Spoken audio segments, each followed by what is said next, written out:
Hello, Modern World History students. We're in Unit 9A, the Cold War in Europe and Asia. And the big question that we were all trying to settle during the Cold War was, how do we keep the peace? We had just come out of World War II, this devastating war, the most devastating of all wars, and what appeared to be a strong alliance uniting the United States, the United Kingdom, and the Soviet Union during the war was now beginning to break apart. And what was an alliance was becoming instead a rivalry.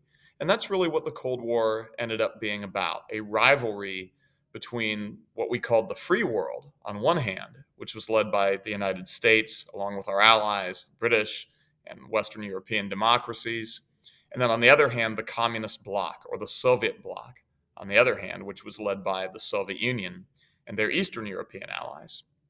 And so, as both sides increasingly were armed with nuclear weapons, that question of how do we keep the peace was really such an important one throughout the Cold War, because failure to keep the peace could lead, in the end, to the annihilation of the human race. So the question, how do we keep the peace, was the most important question of the entire Cold War. And one of the solutions that was offered up at the end of World War II was called the United Nations.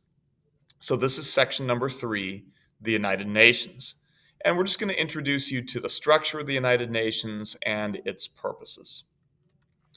So we're going to be on page 7, and let's talk a little bit about the background of the United Nations. I'm up at the top of page 7 here.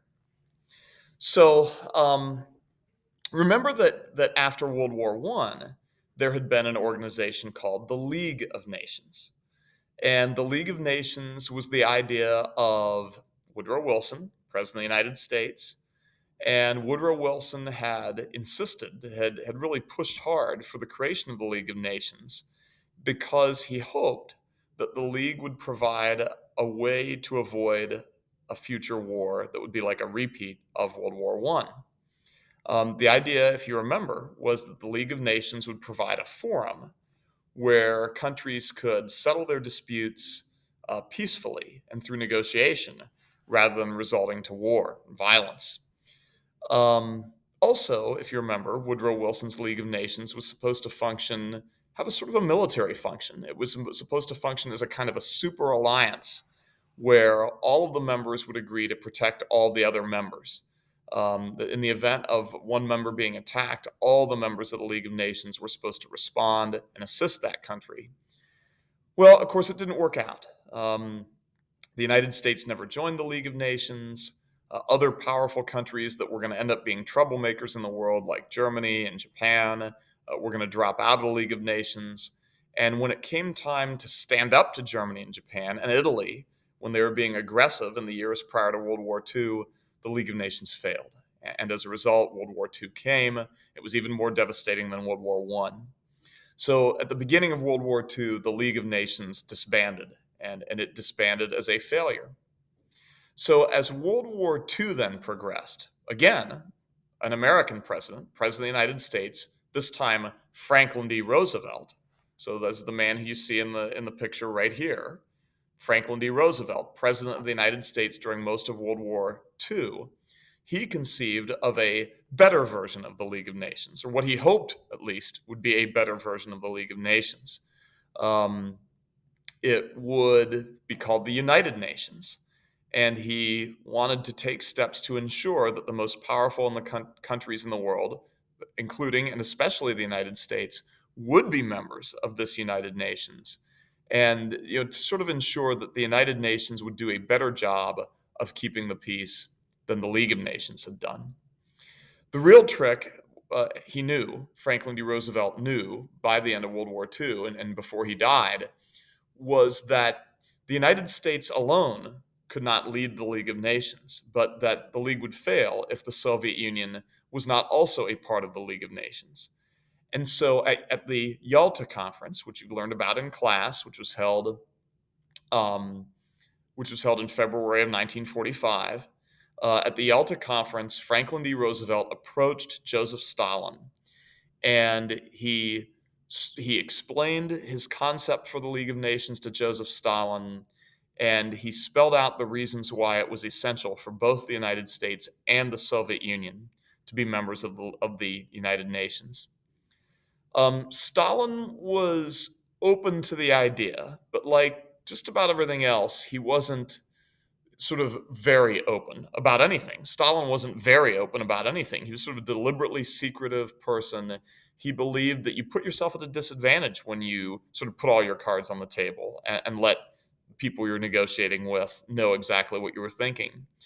But Stalin's primary objection to the United Nations was that he did not see the logic of having an organization where all countries were equally powerful, since in the real world, all countries are not equally powerful.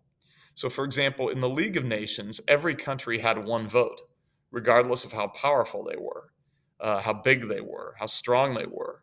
And that didn't make sense to Joseph Stalin. So it was very clear to Franklin D. Roosevelt that if he was going to persuade Joseph Stalin to bring the Soviet Union into the United Nations, they would have to work out some sort of consideration, some sort of agreement on the balance of power, on how the power of countries sort of in the real world would also be reflected within the United Nations structure. And we'll get to that shortly.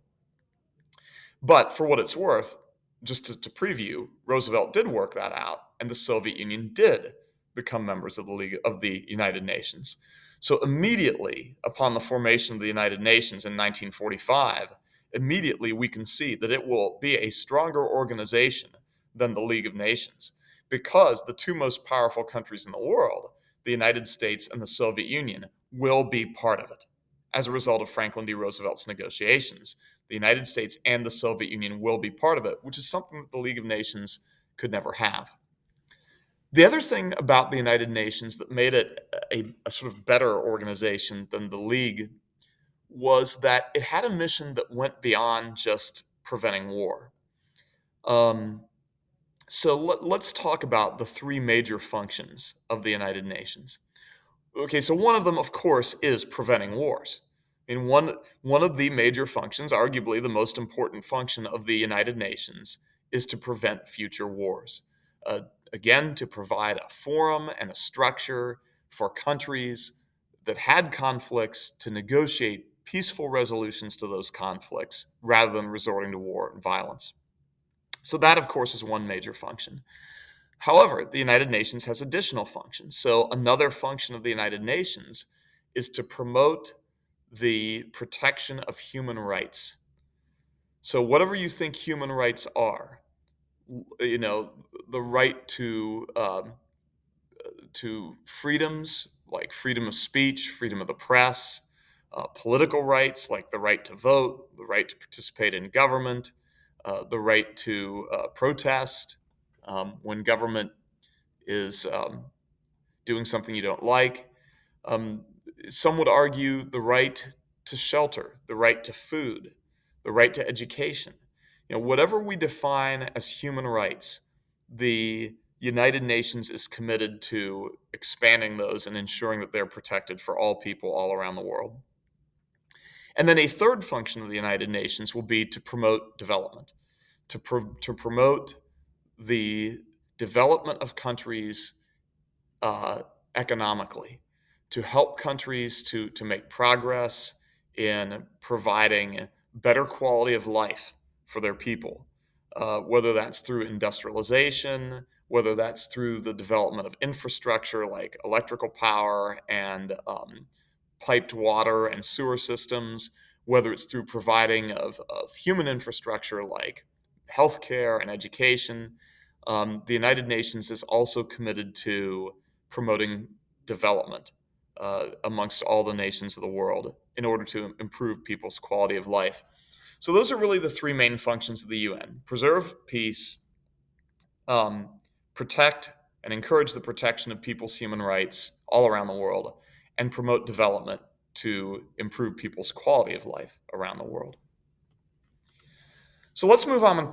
Let's move on and talk about structure. There are really two main sort of, I guess we'll call them branches or houses or sections of the United Nations. One of those is the UN General Assembly, the United Nations General Assembly. So let's talk about purposes, membership, and voting. So, the purpose of the United Nations General Assembly is really to focus on those last two functions of the United Nations: the function of encouraging the protection of human rights around the world, and the function of promoting development to improve people's quality of life around the world. Those two functions are really the main purposes of the General Assembly. And they do that through the creation of sort of sub organizations. So, for example, you may have heard recently a lot about the World Health Organization, the WHO. The WHO has been leading the world's response to the COVID pandemic. The WHO has played a large role in making recommendations for preventative measures, recommendations for treatments. The WHO has tried to provide resources to countries that are not wealthy countries. So, for example, providing access to vaccines for countries that are not wealthy, can't afford them on their own. So that's an example. The WHO, World Health Organization, is a branch of the United Nations General Assembly. You may be more familiar with something called UNICEF, because maybe you've collected for UNICEF during Halloween. We used to do that. You get a little cardboard box, and you'd take that with you when you went trick or treating, and people would put money in your little box to donate to UNICEF. UNICEF is the United Nations the United Nations International Children's Emergency Fund. So it's a fund that provides assistance to children in countries that are impoverished, countries that are impacted by famine or other disasters, tsunami, earthquake, hurricane, things like that. That's what UNICEF is all about. That's a function of the United Nations General Assembly. And in general, that's what the General Assembly does. It focuses on things like health and welfare and education. Um, it is particularly active in places where there's been a natural disaster, a drought, for example, providing food supplies to people who are faced with drought and the destruction of crops. Coming in, as I mentioned, in disaster situations like hurricanes and earthquakes, and volcanic eruptions. Those are all functions of the UN General Assembly. Now, it's called the General Assembly because its membership is open to any country in the world. Every country in the world is invited to be a member of the General Assembly. Um, Now, you can be thrown out if your country misbehaves. One of the ways that the United Nations can punish a country for bad behavior is by kicking them out of the General Assembly.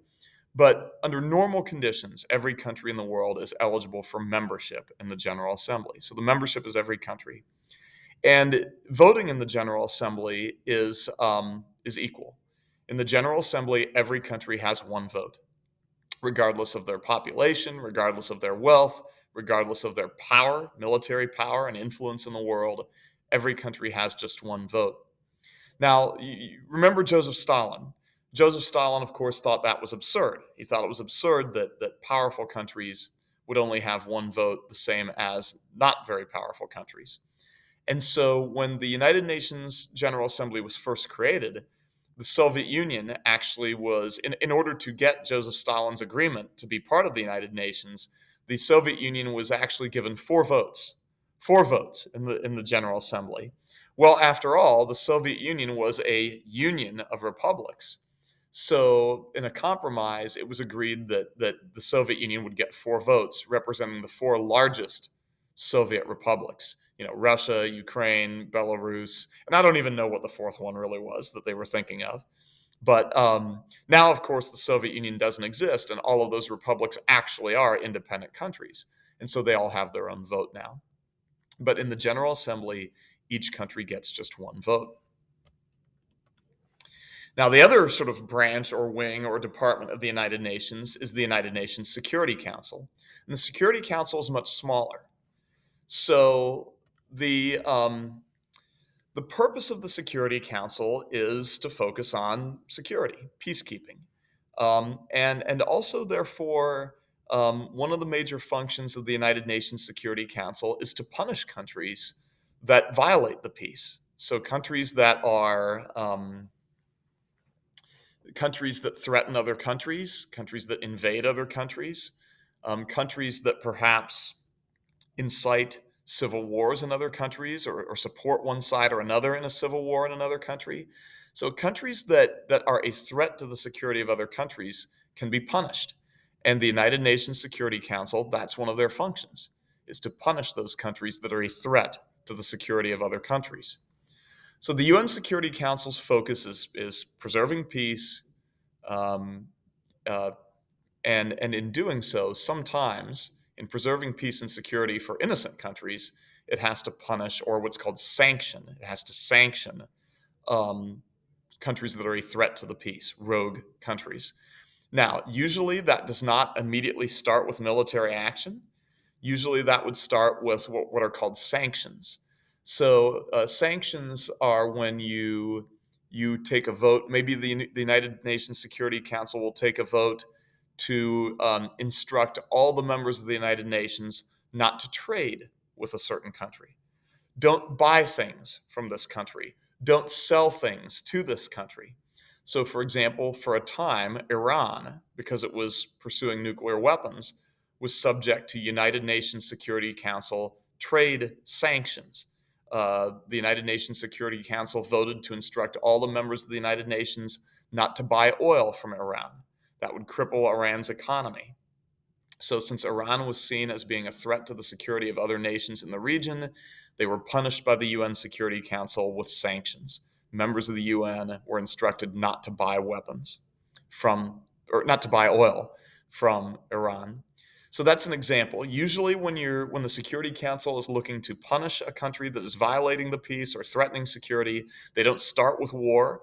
They start with sanctions, usually economic sanctions, and trade is one of their strongest weapons. If that does not work, if the country continues to behave in a way that threatens other countries' security, then the United Nations Security Council might vote to instruct member nations to send soldiers to help protect whatever country is being threatened. And in the end, they might even vote to attack the country that is a threat to security. Now, that's the last resort. Membership in the Security Council is much smaller. Um, so membership in the Security Council is limited to only 15 members. So instead of every country in the world being a member of the Security Council, like at the General Assembly, that's not true in the Security Council. There are only 15 members. 5 of them are permanent members. The other 10 rotate. And the other 10 rotate, they're on for 2 years, and then they're off for a while. And they try to have a balance between the different continents so that any country in the world can be a member of the Security Council, but they rotate on and off. There are, however, 5 permanent members of the Security Council. And this, too, was part of Franklin D. Roosevelt's compromise with Joseph Stalin. Stalin said powerful countries should have more power in the UN. And so as a result, there are 5 members of the Security Council who do not rotate on and off. They remain members full time. You might be able to figure out who those are: the United States, the Soviet Union, Britain or the United Kingdom, China, and strangely, France, actually. Those are the 5 permanent members of the Security Council. I'm going to repeat them for you: the United States, the Soviet Union, the United Kingdom or Britain, China, and France. You say, well, France, what's up with that? Well, basically, what do those 5 countries have in common? They were the winners of World War II, right? They were the 5 most powerful countries that won World War II. And so they're the ones who get the permanent seats in the Security Council, because the United Nations was formed right after World War II. Now, as for voting, the voting is straight up. Every country has 1 vote. However, again, Joseph Stalin insisting the more powerful countries have more power in the UN. However, each of the 5 members of the Security Council has a veto. So each one of them can veto a resolution. A resolution is sort of a statement that the council is calling on other members of the UN to do. So any resolution can be defeated if just one of the 5 permanent powers vetoes it. So each member of the Security Council has a veto. They don't have to collectively agree to veto something. So you could have something, you could have a proposed resolution that is defeated in the Security Council by a vote of 14 in favor and 1 against, if the one against is a permanent member and they use their veto. So that gives the 5 permanent members a lot of power over the Security Council, and honestly, that has affected the effectiveness. It's impacted the effectiveness of the UN, particularly during the Cold War. So let's get to that. One last thing to talk about the United Nations here, down at the bottom of page 7. How has the United Nations performed during its 70 plus years of existence? Almost 80 years of existence. Well, in the area of providing assistance to countries in need, in the area of taking care of countries that have been hit by natural disasters, in the area of supporting countries in need of help with pandemic or drought and famine, the United Nations has performed very, very well. In terms of handling its sort of softer responsibilities, the ones that don't require the use of military force, the United Nations has performed very, very well over the last 75 plus years. In the area of security and maintaining world peace, it has not performed so well. There have been multiple wars, no big ones. That's an area of success. No major wars, huge wars between big, powerful countries since the creation of the United Nations, but lots of smaller wars that the United Nations has not been able to prevent. And one of the major reasons during the Cold War was that veto power in the Security Council. The Security Council struggled to do its job during the Cold War because the United States on our side had a veto, and the Soviet Union on their side also had a veto. And during the Cold War, the world was so sort of divided between those two that almost no matter what you proposed in the Security Council, it would either offend the United States and we would veto it, or it would offend the Soviets and they would veto it, so nothing could get done. So it was very difficult during the Cold War for the United Nations Security Council to perform its functions effectively. And so whereas the United Nations performed well on the soft, non-military functions, it struggled to perform in its security functions, its peacekeeping functions. And honestly, we've struggled with it even today. So if you're paying attention to things in the world right now, Russia has invaded Ukraine. Russian forces have crossed over into the territory of the Ukraine. That's an invasion. That's the kind of thing that the United Nations ought to respond to, and it would be the responsibility of the Security Council to do so.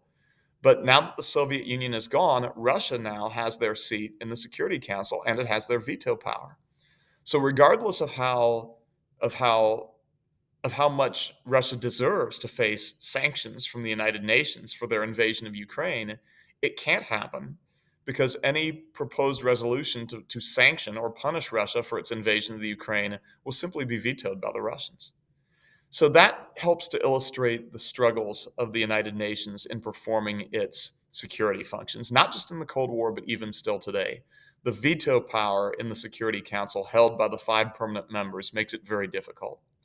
And so some people have suggested reforming the United Nations, either eliminating the veto power or even eliminating permanent membership in the Security Council or expanding permanent membership to include other countries like Germany, which have become powerful but responsible members of the international community since World War II, maybe Japan, other countries that are on the rise, India. So, but I think the number one thing people suggest is that we ought to eliminate the veto. That hasn't happened yet. It's very unlikely to happen, but it's suggested that might allow the United Nations to function better in its security mission. So that's a basic introduction to the United Nations. I will be mentioning the United Nations multiple times in upcoming lessons and in upcoming units. So it's kind of important for you to know what we're talking about. So that's that. So until we meet again, until I can teach you again, take care of yourselves. Hey, stay healthy, stay safe. Bye-bye, Modern World History students.